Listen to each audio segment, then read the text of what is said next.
Avatar Meher బాబా కృపా కటాక్షంతో ప్రతి వారం మనమంతా మెహర్ ప్రభు చరితం చదువుకుంటున్నాము.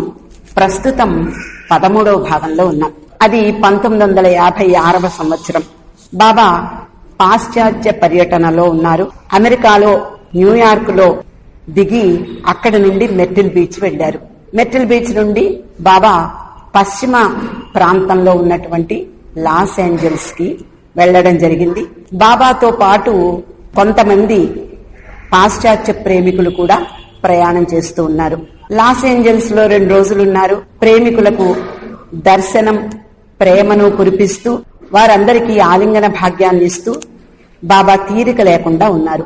అక్కడ నుండి కాలిఫోర్నియాలో ఒహాయ్ అనే ప్రాంతంలో యాగ్నస్ బ్యారన్ ఆవిడ బాబా కొరకు ఒక పెద్ద కొండ మీద మెహర్ మౌంట్ అనే పేరుతో అందమైనటువంటి కేంద్రాన్ని నిర్మింపజేసింది. నిజానికి 1952వ సంవత్సరంలోనే బాబా ఆ ప్రాంతానికి వెళ్లవలసి ఉంది. 1952వ సంవత్సరంలో మెర్టిల్ బీచ్ నుండి ఆ మెహర్ మౌంట్ కి వెళ్లే దారిలోనే ఒక్లహామా అనే ప్రాంతంలో కారు ప్రమాదం జరుగుతుంది. అందువలన ఆ పర్యటన రద్దవుతుంది. చాలా సంవత్సరాలుగా యాగ్నస్ బ్యారన్ బాబా రాక కొరకు ఎదురు చూస్తూ ఉంది. ఆమె కోరిక 1956వ సంవత్సరంలో తీరింది. బాబా లాస్ ఏంజల్స్ కు వచ్చారు. యాగ్నస్ బాబా బృందాన్ని లాస్ ఏంజల్స్ నుండి మెహర్ మౌంట్ కి తీసుకువెడుతోంది. బాబాకు మెహర్ మౌంట్ ప్రాంతం అంతా కూడా తిప్పి చూపించింది. అక్కడ ఉన్నటువంటి ఓక్ ట్రీ కింద బాబా కూర్చున్నారు. ఈ విషయాలన్నీ కూడా మనం గత వారం తెలుసుకున్నాం. నిజానికి ఈ ప్రదేశానికి బాబా కృపా కటాక్షంతో మేము 15 సంవత్సరాల క్రిందట అక్కడికి వెళ్లడం జరిగింది. అక్కడ ఉన్న కేర్ టేకర్ చెప్పిన విషయం ఏమిటి అంటే, బాబా 1956లో ఆ సెంటర్ ని సందర్శించి వెళ్లిపోయిన కొన్ని సంవత్సరాలకు ఆ సెంటర్ అంతా కూడా అగ్నికి ఆహుతైందట. కాలిఫోర్నియాలో అడవులు అంటుకుంటూ ఉంటాయి, అవి సర్వసాధారణం. అలా అంటుకుంటూ ఉన్న సమయంలో ఈ ప్రదేశం అంటే బాబా ఎక్కడైతే బాబా కొరకు నిర్మించబడిందో మెహర్ మౌంట్ అనే ఆ సెంటరు, అది కూడా కాలిపోయింది. అక్కడ బాబా చెట్టుగా పిలవబడేటటువంటి ఆ చెట్టు కూడా కాలిపోయింది. కానీ అనూహ్యంగా మళ్లీ ఆ చెట్టు చిగిర్చి మహావృక్షమైపోయిందట. అక్కడ చెక్కతో గృహాలు నిర్మిస్తారు కాబట్టి అదంతా కూడా కాలిపోయినా మళ్లీ అక్కడ బాబా కోసం బాబా సెంటరు నిర్మించబడింది. బాబా వచ్చిన దానికి గుర్తుగా ఇప్పుడు మనకు కనిపించేది ఏమిటి అంటే ఫైర్ ప్లేస్. అంటే అంతకు ముందు బాబా చూసినటువంటి ఆ ఇంటికి వెళ్ళినటువంటి ఆ ఇంట్లో మిగిలిందంతా కాలిపోయినా కూడా ఈ ఫైర్ ప్లేస్ మాత్రం ఇటుకలతో సిమెంట్ తో నిర్మిస్తారు కాబట్టి అది అలా ఉండిపోయింది. ఆ పెద్ద కొండ పైన అంటే సమతులంగా ఉంటుంది. చుట్టూ అందమైనటువంటి ప్రకృతి, పర్వత శ్రేణులు కనిపిస్తూ ఉంటాయి ఇప్పటికీ కూడా. అక్కడ బాబా తన ప్రేమికులందరినీ కూడా చుట్టూ కూర్చుండజేసుకుని, నేను ప్రవచనాలు ఇవ్వడానికి రాలేదు, మీ అందరితో నేను కాసేపు సమయం గడపడానికి వచ్చాను అంటూ మొదలుపెట్టారు. అంతేకాకుండా మీరు నా సాంగత్యంలో ఎలాంటి లాభం పొందుతారో మీకు అర్థం కాదు. ఇండియాలో అనేక వేల మంది నా దర్శనానికి వస్తారు. వాళ్ళందరూ కూడా ఒక క్షణం మాత్రమే నా దర్శనం చేసుకుని వెళ్లిపోవాల్సిన పరిస్థితి ఉంటుంది. ఎందుకు అంటే అనేక మంది దర్శనం చేసుకోవాలి కాబట్టి. ఇక్కడ మీరు హాయిగా నా ఎదురుగా కూర్చుని ఉన్నారు, నా సన్నిధిలో ఉన్నారు, మీరు ఎంత అదృష్టవంతులో మీకు తెలియదు అంటూ చెప్పినప్పుడు వాళ్ళందరికీ ఇరిచి మధ్యలో కలగజేసుకుని ఉన్నట్టుండి బాబాలో అంటే బాబా మూడ్స్ లో ఎలాంటి మార్పులు వస్తాయో అక్కడ చెప్తూ ఉన్నాడు. ఒక్కొక్కప్పుడు ఎంతో సంతోషంగా కనిపిస్తూ ఉంటారు, మరుక్షణంలో ఆయన ఎంతో గంభీరంగా మారిపోతూ ఉంటారు, కఠినంగా కూడా ప్రవర్తిస్తూ ఉంటారు అంటూ ఎరిచి చెప్పడం జరిగింది.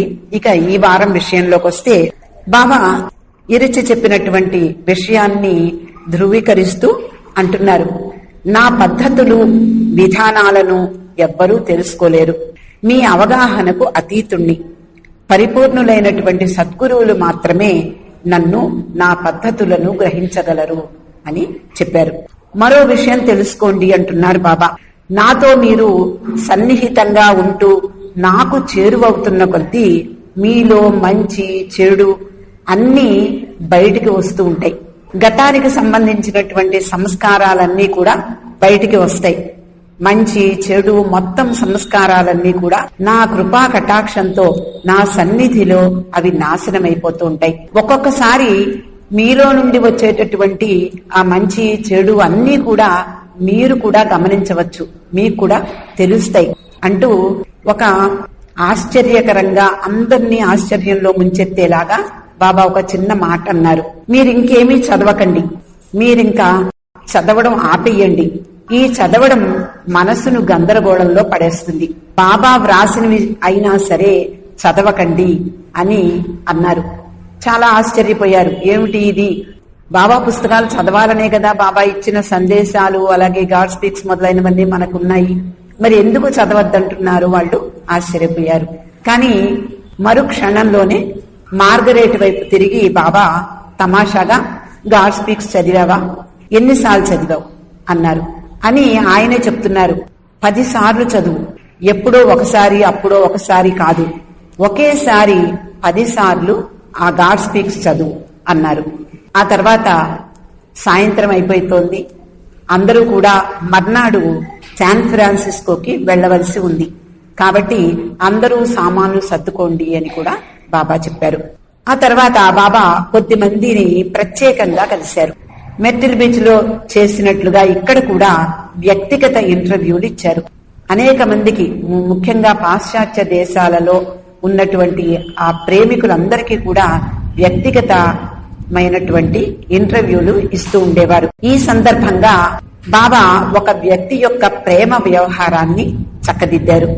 ఆ సంగతి ఏమిటి అంటే, ఒక యువకునికి ఒక యువతికి వివాహం నిశ్చయమవుతుంది, నిశ్చితార్థం కూడా జరుగుతుంది.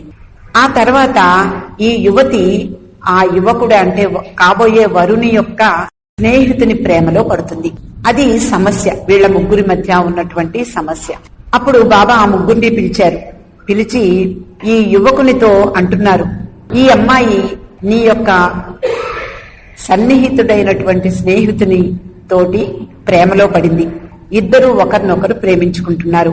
అదే సమయంలో నీతో జరిగినటువంటి ఎంగేజ్మెంట్ ని వాళ్ళిద్దరూ గౌరవిస్తున్నారు. నీకు బాధ కలుగ చెయ్యకూడదని కూడా వాళ్ళిద్దరూ భావిస్తున్నారు. అందువల్ల నేను కోరేదేమిటి అంటే, నీవు ఆమెను ఆ ఎంగేజ్మెంట్ అనే బంధం నుండి విడుదల చెయ్యి. అప్పుడు వాళ్ళిద్దరూ వివాహం చేసుకుంటారు, ఎవరికీ కష్టం ఉండదు అని బాబా చెప్పారు. అలా చెప్పగానే ఆ యువకుడు కంటి వెంట నీరు కారుస్తూ బాబా చెప్పినట్లే ఆ నిశ్చితార్థం అంటే ఎంగేజ్మెంట్ నుండి విడుదల చేశాడు.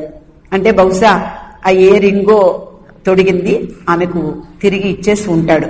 ఇక్కడ ఇప్పుడు ఉన్న ప్రదేశం ఏమిటి అంటే, కాలిఫోర్నియాలో ఒహాయ్ అనేటటువంటి ఆ కొండ ప్రాంతంలో బాబా కోసం నిర్మించబడినటువంటి మెహర్ మౌంట్ దగ్గర ఉన్నారు బాబా. అందమైనటువంటి పర్వత శ్రేణులు అవన్నీ కనిపిస్తున్నాయి. సాయంత్రం అయింది, నెమ్మదిగా సూర్యుడు అస్తమిస్తున్నాడు. ఆ సమయంలో బాబా ఏగ్నెస్ పెంచుకున్నటువంటి కాళీ అనేటటువంటి కుక్కను దగ్గరికి పిలిచి తల నిమిరి, ప్రేమగా నిమిరి, తనను కలుసుకున్నటువంటి ఈ కుక్క మానవునిగా జన్మిస్తుంది అని చెప్పారు. ఆ తర్వాత బాబా అక్కడ వేచి ఉన్నటువంటి వాహనంలోకి ఎక్కారు. తిరుగు ప్రయాణంలో మళ్ళీ లాస్ ఏంజల్స్ కి వెడుతున్నారు. ఇక్కడ లాస్ ఏంజల్స్ కి వెళ్లే దారిలో ఈ పసిఫిక్ ఓషన్, మనం ఇక్కడ మెహర్ మౌంట్ ఉన్నది అమెరికాకు పశ్చిమ దిశలో ఉన్నటువంటి ప్రాంతం, అది పసిఫిక్ మహాసముద్రం అక్కడ ఉంది. ఆ పసిఫిక్ మహాసముద్రము చాలా అందమైనటువంటి ప్రదేశం, అదంతా కూడా పర్యాటక ప్రదేశం. నిజానికి ఆ ప్రాంతం అంతా కూడా ఒక ప్రక్కన సముద్ర తీరం, మరొక ప్రక్కన పర్వత శ్రేణులు ఉంటాయి. రోడ్డు మీద వెళ్లడం అనేది చాలా ఆహ్లాదాన్ని కలిగిస్తుంది. అది గొప్ప పర్యాటక ప్రాంతంగా కూడా అందరూ కూడా వెళ్లి చూస్తూ ఉంటారు.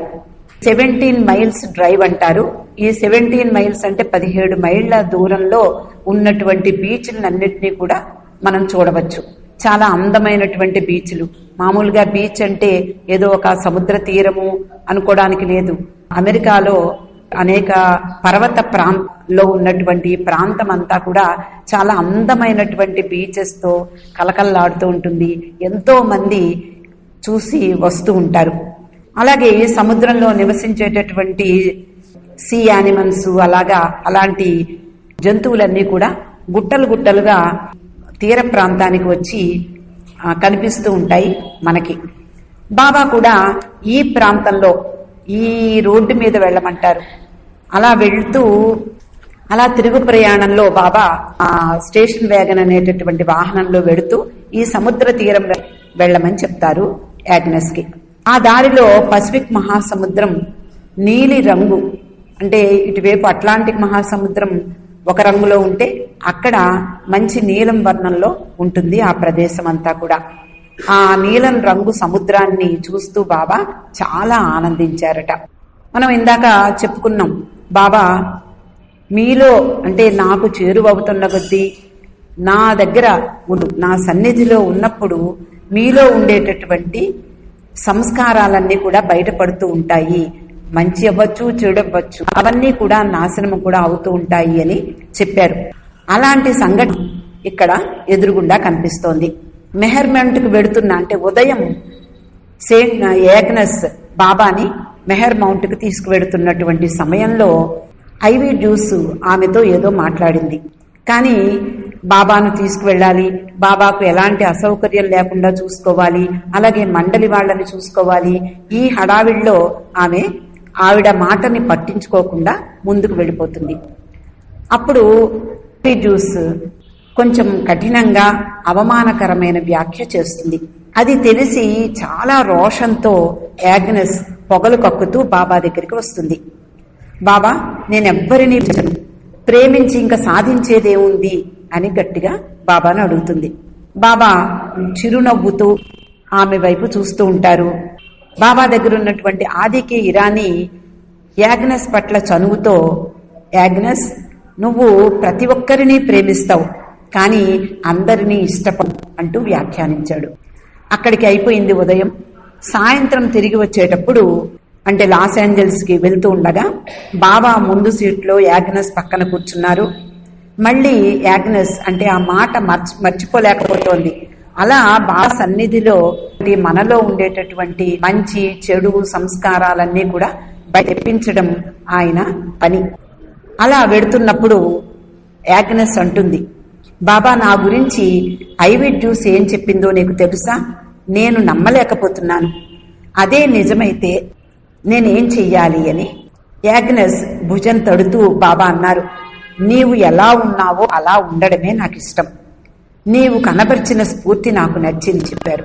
అంటే ఆయన నవ్వు ఆపుకుంటూ, అంటే చూశారా ఎలా బయటికి వస్తున్నాయో వీళ్లల్లో ఉండేటటువంటి ఆ మంచి చెడు జాడలు అంటూ నవ్వుతూ ఒక ప్రక్కన ఆమెను సముదాయించారు.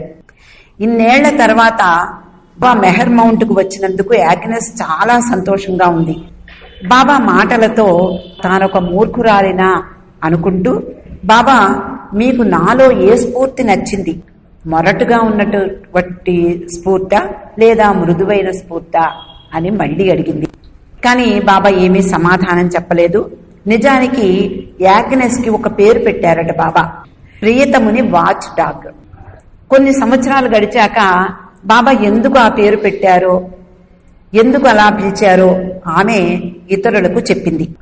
బాబా అన్నారట, నా చుట్టూ అనేక మంది కపట వ్యక్తులు ఉంటారు, వాళ్లను అరుస్తూ తరిమి వెయ్యాలి కానీ కరవదు. అంటే ఒక వాచ్ డాగ్ అంటే కాపలా కుక్క యొక్క విధి ఏమిటి అంటే అది కాపలా కాస్తుంది, యజమాని కుటుంబాన్ని కాపలా కాస్తుంది. కానీ వచ్చిన వాళ్ళని తరిమి కొట్టడానికి ప్రయత్నిస్తుందే తప్ప అరుస్తూ వాళ్ళని కరవదు. అలా ఉండని యాగ్నెస్ ని బాబా వాచ్ డాగ్ అని చెప్పారు. అలా వాళ్ళందరూ కూడా హోటల్ కి చేరుకున్నారు. హోటల్ కి వెళ్లి ఎలివేటర్ లో ఎక్కే ముందు బాబా తన ప్రేమికులందరినీ చూసి చెయ్యి ఊపారు. ఆ రాత్రి బాబా హోటల్లో విశ్రాంతి తీసుకున్నారు. మెహర్ బాబా లాస్ ఏంజల్స్ నుండి ఆగస్టు 3వ తేదీ యునైటెడ్ ఎయిర్లైన్స్ ఫ్లైట్లో శాన్ ఫ్రాన్సిస్కోకి బయలుదేరి వెళ్లారు.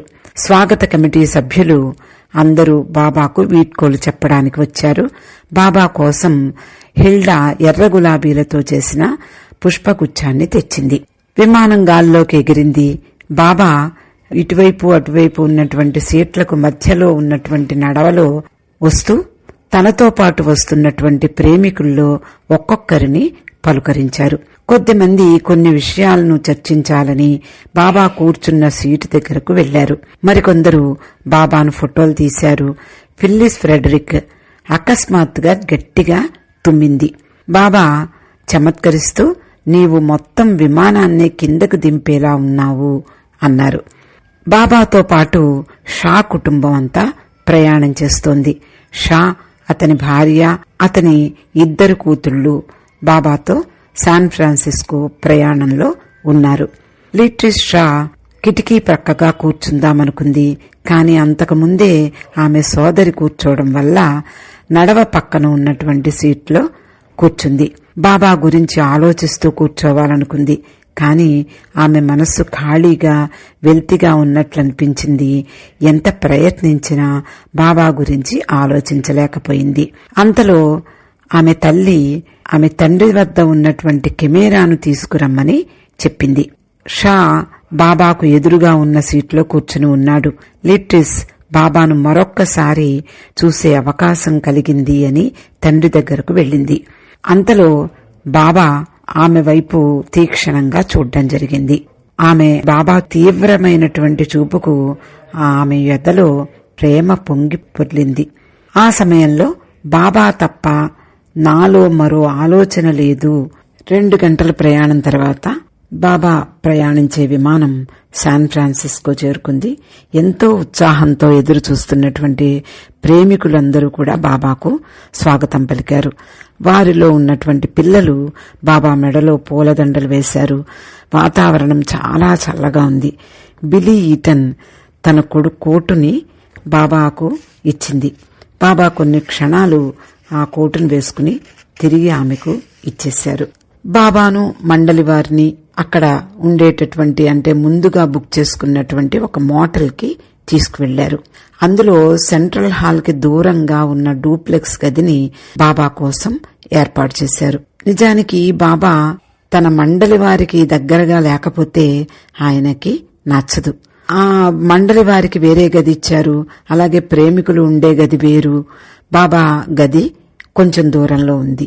మండలి వారు ఉండే గదికి కనెక్షన్ లేకపోవడం వలన బాబాకి ఆ గది నచ్చలేదు. కొంతమంది వేరే హోటల్ చూద్దామా అన్నారు. మరికొంతమంది మా ఇళ్లు ఖాళీ చేసిస్తాము అని కూడా అన్నారు. బాబా తన కోసం ఏర్పాట్లు చేసేవారి సహనాన్ని పరీక్షిస్తున్నట్లు అనిపించింది. బాబా ఐవీ జ్యూస్ ని ఉద్దేశించి, నేను నా విశ్వకార్యాన్ని నిర్వర్తించే పద్ధతి ఇలాగే ఉంటుంది అని చెప్పారు. లడ్ డింపుల్ వైపు చూశారు బాబా. మిగిలిన ప్రతి చోట ఏర్పాట్లు బాగున్నాయి. నిజంగా నా అవసరాలు చాలా చిన్నవి. ఒకదానితో ఒకటి సంబంధం ఉన్న 2 గదులు నాకు చాలు. ఇక్కడ గదుల సంగతి ఒకటే కాదు, నాకు ఈ ప్రదేశం కూడా నచ్చలేదు. కాబట్టి ఆదివారమే వెళ్లిపోతాను అని చెప్పారు. ఇది విన్న లడ్ డింపుల్ మానసికంగా బాగా కృంగిపోయాడు. అయ్యో, బాబాకు సంతృప్తి పరచలేకపోయానే అంటూ చాలా చిన్నబుచ్చుకున్నాడు. లాస్ ఏంజల్స్ లో ఉండగానే బాబా అతనితో తన రాకకు ప్రచారం వద్దని, అలాగే ఏ పత్రికా విలేకరులతోటి సమావేశాలు ఏర్పాటు చేయవద్దని, మీడియా వద్దని బాబా చెప్పడం జరిగింది. కాబట్టి బాబా ఇచ్చిన సూచన మేరకు ముందుగా ఏర్పాట్లు చేసుకున్నవన్నీ కూడా రద్దు చేసుకోవాల్సి వచ్చింది. ఉన్నట్టుండి బాబా శాన్ ఫ్రాన్సిస్కో లో ఏర్పాట్లు చేస్తున్నటువంటి ఫ్రే అతని వైపు తిరిగి, ఈ గదుల్లో ఉండేటటువంటి వాళ్లు రేపు ఖాళీ చేసి వెళ్లిపోయినా, అలాగే ఇక్కడ భోజనం బావున్నా నేను ఇక్కడ ఉంటాను అని చెప్పారు. బాబాకు అలా తాత్కాలికమైనటువంటి బస ఏర్పాటైంది. భోజనం చేశారు. చాలా బాగుందని చెప్పారు. అలా తర్వాత తన ప్రేమికుల్లో కొంతమందిని తన గదికి రమ్మన్నారు. అది డూప్లెక్స్ గది కాబట్టి పై అంతస్తులో బాబా కూర్చుని ఉన్నారు. దీవాన్ మీద ఆసీనులై ఉన్నటువంటి బాబా చుట్టూ 12 మంది పిల్లలు మూగారు. పిల్లల వలె బాబా కూడా, అంటే వాళ్లల్లో ఒక అమాయకమైనటువంటి పిల్లాడిలా కనిపించారు. అంతేకాకుండా నేను కూడా చిన్న పిల్లవాడిని అంటూ వ్యాఖ్యానించారు. బాబా తనకు చాలా సంతోషంగా ఉందని, భోజనాలు నచ్చాయని శాన్ ఫ్రాన్సిస్కోలో ఉండడానికి అంగీకరించారు. సరదాగా పిల్లలతో కాసేపు ఆడుకున్నారు. బాబాతో పాటు పర్యటనలో పాల్గొనలేని కొంతమంది శాన్ ఫ్రాన్సిస్కో ప్రేమికులు అక్కడికి వచ్చారు. వాళ్లతో కొంచెం సేపు మాట్లాడారు. అలాగే అందరికీ తన ఆలింగనాన్ని ఇచ్చారు. బాబా ప్రేమికురాలైన ఎనిట్ కార్ఫ్ ఆమెను బాబా చూసి ఏమిటి ఆలోచిస్తున్నావని అడిగారు. ఆమె, బాబా నా పేరు ఎనిడ్, అంటే ENID. ENIDలో ఐ అంటే నేను, అంటే అహం. మీరు తొలగించినట్లయితే అదే చాలు. నేను కోరుకునేదానికి, ఆలోచించేదానికి END మాత్రమే మిగులుతుంది. అంటే గమ్యం చేరిపోవచ్చు. నాలో ఉన్న అహాన్ని మీరు తొలగించినట్లయితే నేను గమ్యం చేరిపోవచ్చు అంటూ ఆమె సమాధానం చెప్పింది. అది విని బాబా చాలా సంతోషించారు. అలాగే శాన్ ఫ్రాన్సిస్కోలోని దర్శనీయ స్థలాలన్నిటినీ కూడా చూడ్డానికి బాబా తన బృందము వీళ్ళందరినీ కూడా లడ్ డింపుల్ తీసుకువెళ్లాడు. ఆది, నీలు, ఐవి, లడ్ డింపుల్ కుమార్తె బాబాతో వెళ్లారు. మిగిలిన వారు బస్సులో వెళ్లారు. అందరూ కలిసి అనేక ప్రదేశాలు తిరిగి హార్బర్ చూసేందుకు వెళ్లారు. అక్కడ ఒక పెద్ద వీధి ఉందట. అది ప్రపంచంలోకెల్లా ప్రసిద్ధి పొందిన వీధి. అంటే అందులో విపరీతమైనటువంటి మెలికలు ఉన్నాయట. అంటే ఎక్కడా లేని ఎక్కువ మెలికలు ఉన్నటువంటి వీధి అది. ఉన్నట్టుండి బాబా లడ్ డింపుల్ వైపు తిరిగి తాను 4 గంటలకల్లా హోటల్కి చేరిపోవాలి అన్నారు. అప్పుడు టైం 3:45 అయింది. బాబాను తీసుకువెళ్లాలి అంటే వచ్చిన వాళ్ళందరినీ కూడా బస్సు ఎక్కమని, అలాగే అందరినీ ప్రయాణం చెయ్యమని చెప్పి బాబాను తీసుకువెళ్లడానికి సమయం సరిపోదేమోనని భయపడ్డాడు. కానీ ఎలాగైతేనే బస్సులో అందరినీ ఎక్కించి బాబాను హోటల్కి తీసుకువెళ్లాడు. ప్రమాదకరమైనటువంటి వేగంతో నడిపి ఎలాగైతేనే 4 గంటలకి బాబా కోరుకున్న విధంగా హోటల్కి తీసుకువచ్చాడు. అంతా తిరిగి వచ్చిన తర్వాత బాబా మరొకసారి వాళ్లని తన గదిలోకి రమ్మన్నారు. బాబా రాక కోసమై ఎదురు చూస్తున్నటువంటి వాళ్లలో ఫ్రెడ్ ఫ్రే కూడా ఒకడు. అతడు ఇంటీరియర్ డెకరేటర్. 2 రోజుల ముందే బాబా వచ్చేటటువంటి ఆ హోటల్లో ఉన్నటువంటి కాన్ఫరెన్స్ హాల్కి దాన్ని అలంకరించాడు. ఆ మొక్కలన్నీ ఇప్పుడు పాడైపోవడంతో మళ్లీ ఇంటికి వెళ్లి కొన్ని మొక్కల్ని తెచ్చి అలంకరించాడు. అతడు వచ్చాక బాబా అతన్ని తన గదికి తీసుకువెళ్లమని చెప్పారు. కాని బాబా ఉండే గదిని అతడు కనుక్కోలేకపోయాడు. బాబా అంటారు, ఫ్రెడ్ ఇప్పుడు నా వెర్రిబాగుల శిష్యుల్లో ఒకడైపోయాడు అని సరదాగా ఆట పట్టించారు. గదిలో బాబాకి ఎదురుగా ప్రేమిక బృందాలంతా కూడా కూర్చున్నారు. బాబా ఈజీ చైర్లో, చాలా కంఫర్టబుల్ గా ఉండే చైర్లో కూర్చున్నారు. అందమైన పువ్వులతో, ఆకులతో ఆ లాంజ్ వెనక భాగమంతా కూడా అలంకరింపబడి ఉంది. నా కోసం నీవు పిచ్చివాడివైతే అంటూ ఒక చిన్న ప్రవచనమిచ్చారు ఫ్రేని చూసి.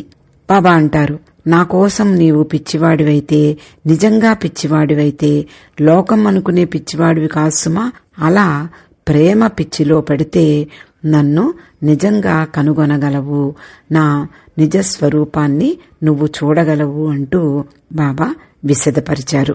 ఇక్కడికి ఈరోజు ఆపుకుందామండి. అవతార్ మెహర్ బాబాకి జై.